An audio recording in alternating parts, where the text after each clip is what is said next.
Hello students, I am Professor Awais Ahmed Hussaini, working as Assistant Professor in Mechanical Engineering Department at Sharad Institute of Technology, College of Engineering, Yadra.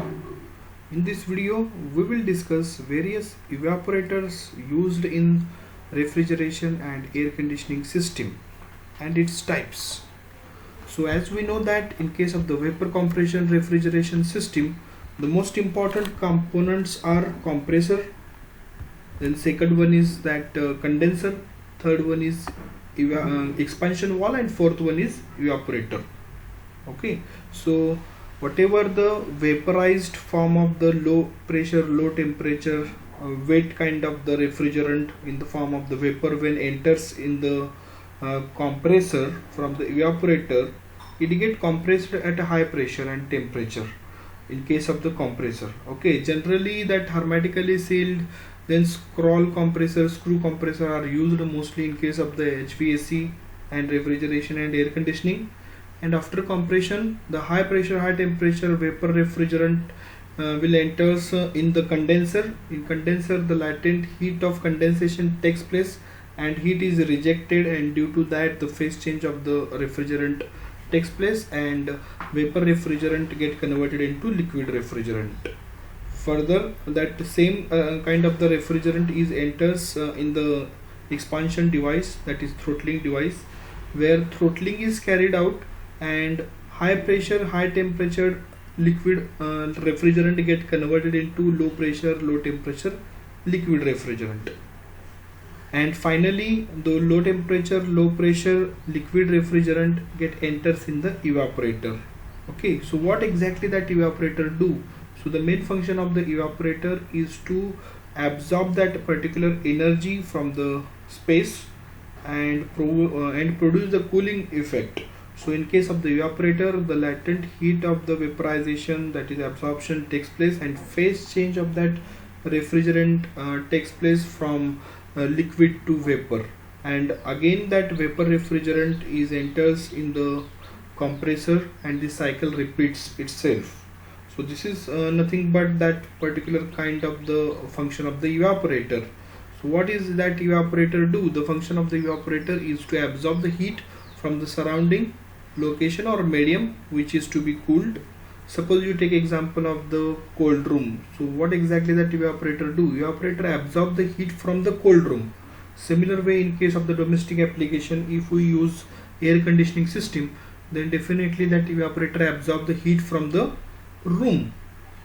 Similar way in case of the freezers that or cold storage, that evaporator coils absorb the heat from the that particular space where it get the cooling effect. So evaporator is the convert liquid refrigerant to vapor refrigerant. This is the most important function. In the evaporator, the temperature of the refrigerant must always less as compared with the surrounding for better heat transfer process.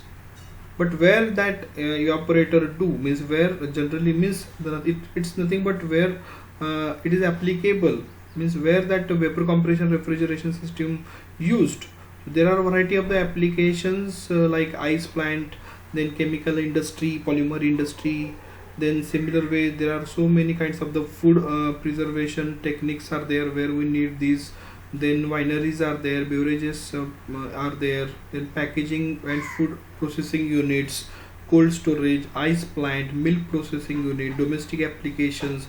Everywhere the application of the air conditioning and refrigeration and HVAC, at that time evaporator is the most important and the compulsory element. Similar way, the important factors affecting the heat transfer capacity of an evaporator. So these are the some factors. First is material.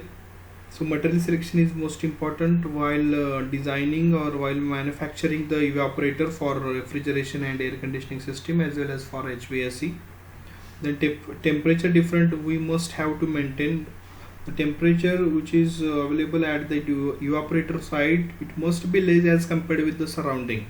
So similar way that velocity of the refrigerant is also important. It should be moderate for better heat transfer, or it should be low.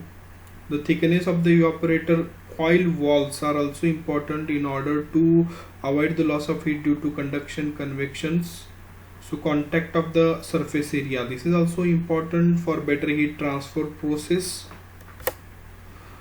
So these are the various types of the evaporators mostly used in the HVAC.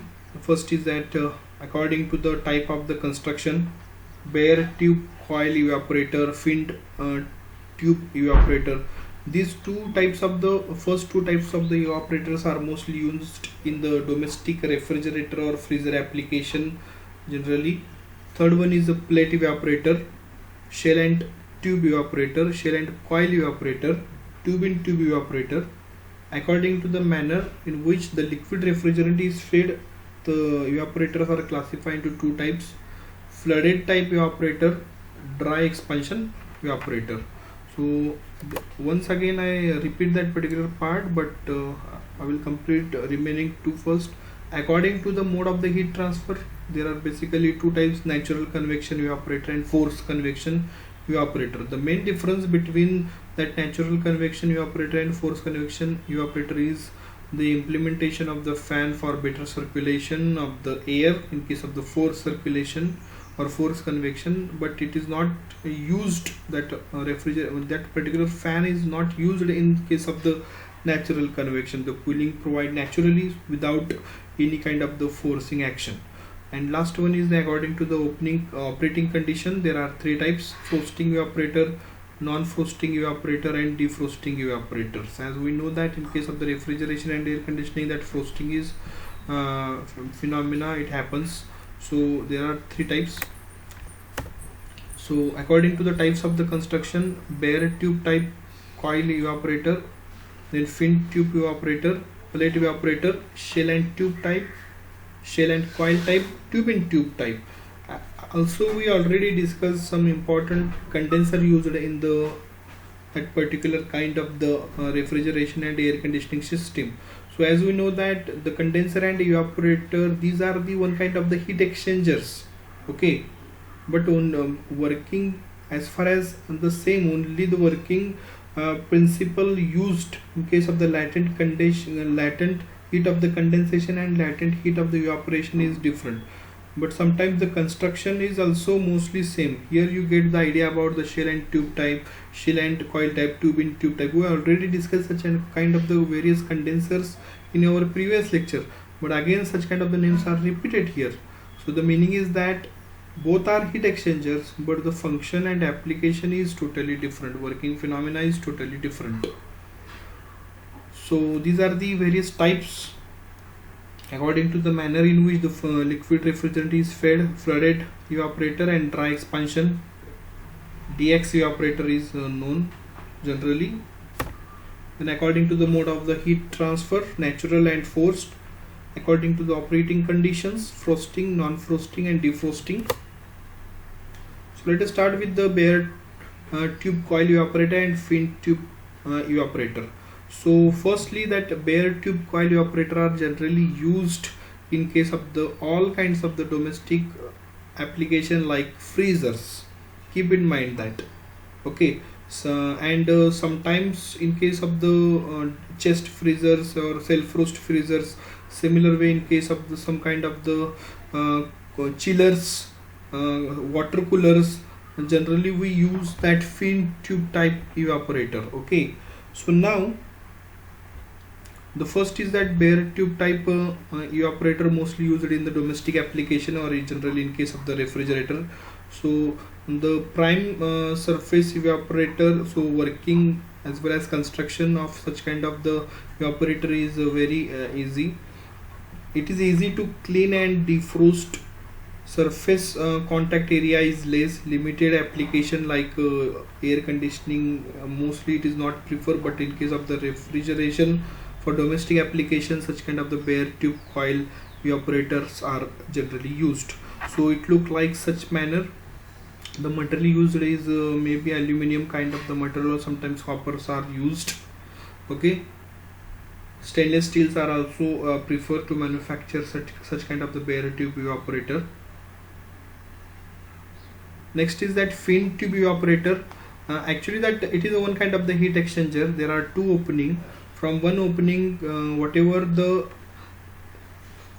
the refrigerant from the expansion valve. It is in the form of the low pressure, low temperature liquid refrigerant enters. When it enters in the evaporator, that evaporator coils, so these are the coils, these are the coils, these are the coils. Here the copper coils are used. These coils absorb the heat from the space which is to be cooled, and finally after producing the cooling effect, the outlet or the outlet of that particular tubes is that vapor kind of the refrigerant, and that refrigerant will enter in the compressor for further action. Okay, so now the fin tube evaporator, the working of the working principle of the all kind of the evaporator is same. So like it works on the principle of the latent heat of the evaporation process. So this is a fin tube evaporator. For the bare tube, metal fins are fastened, so better heat transfer is there, better cooling is there as compared with the bare. It is same as that of the bare tube, but here only the fins are to be used in order to produce a better heat transfer. The shape, size, spacing can be adapted for better rate of the heat transfer, so it is used for the in case of the just freezer and self frost freezer and water cooler application. So it produces more cooling effect as compared with bare tube.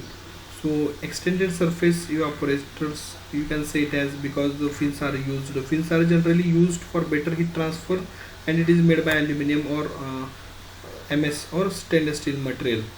So the next is that plate evaporator. Plate evaporator are also used in case of the domestic application, like refrigerator and refrigerator of the domestic application. So the bare coil are either welded on the plate or between the two plates which are welded together.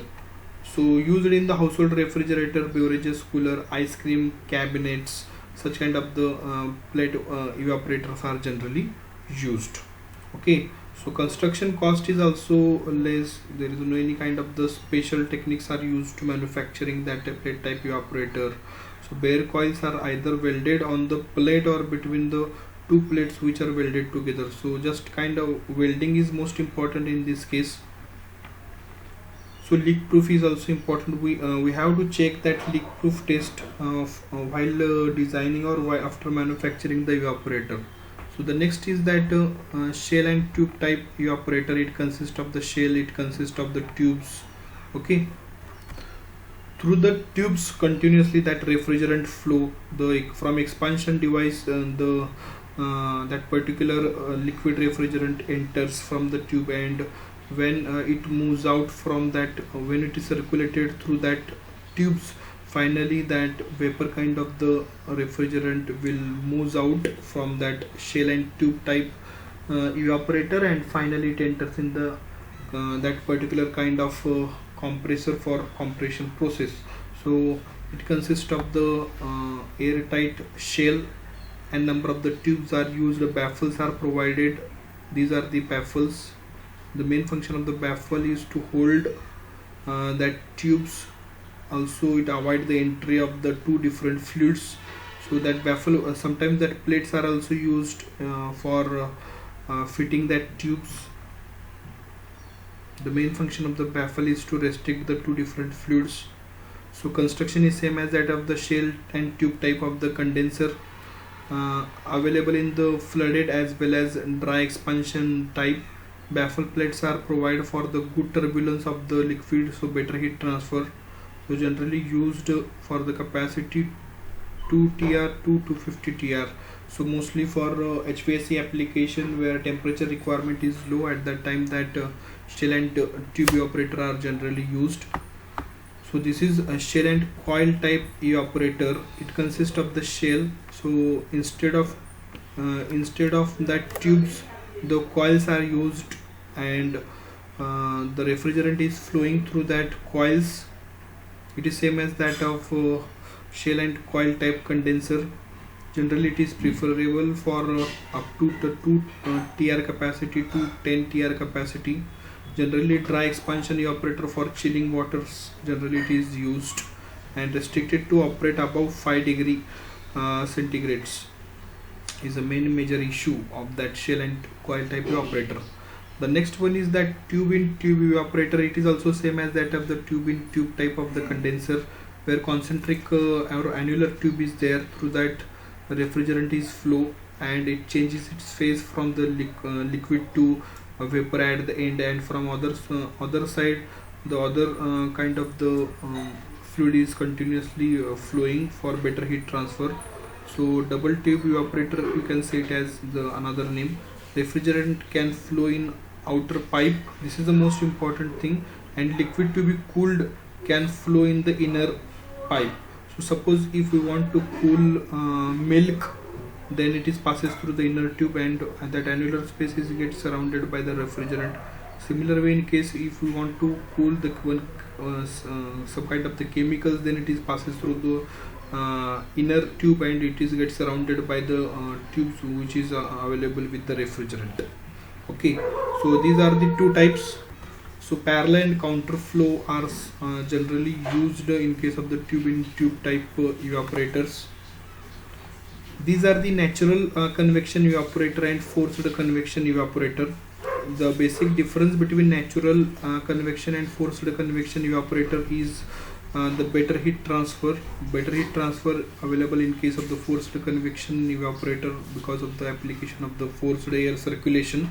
So in case of the natural convection evaporator, the low velocity and minimum hydration is required. Velocity of the air depends upon the temperature difference. Circulation of the air around the coil depends on the size, shape and the location.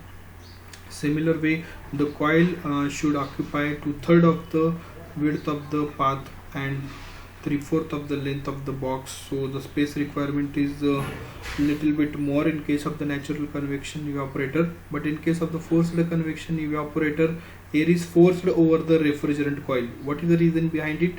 Because for better heat transfer rate. Okay, the working is same as that of the natural, but only difference is that the fan is used. The fins are provided to increase the heat transfer. So these are the major two difference. First is that fan is used for better heat transfer, and second one is that fins are to be used for better heat transfer application. So it requires less cooling surface and high evaporative pressure can be used, which save the power input to the compressor. So students, these are the some important evaporators mostly used in refrigeration and air conditioning system and HVAC application. Our next video will be on various kinds of the expansion device used in the refrigeration and air conditioning as well as in HVAC system. Thank you.